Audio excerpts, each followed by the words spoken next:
এখন কি ব্যবহার করতে হবে?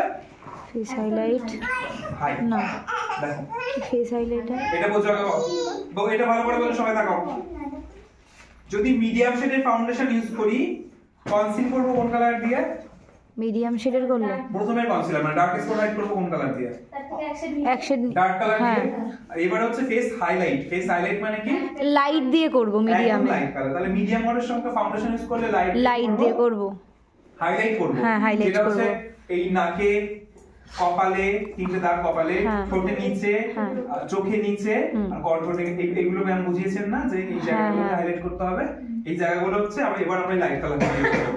আর এই ডার্ক স্পট গুলো হাইড করব কোন কালার দিয়ে? ডার্ক কালার দিয়ে। তাহলে যদি আমরা লাইট ঘরের যদি আমরা ফাউন্ডেশন ইউজ করি, তাহলে হাইলাইট করব মানে আমরা কনসিল করব কোনটা দিয়ে? ডার্ক স্পট হাইড করব মিডিয়াম দিয়ে। আর হচ্ছে হাইলাইট করব কোনটা দিয়ে?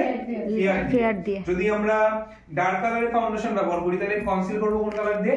ডার্কের থেকে অ্যাকশন নিচে, আরো নিচে, ডার্কের নিচে আরো ডার্ক হয়, ডিপ ডার্ক হয়, ডিপ ডার্ক দিয়ে করব।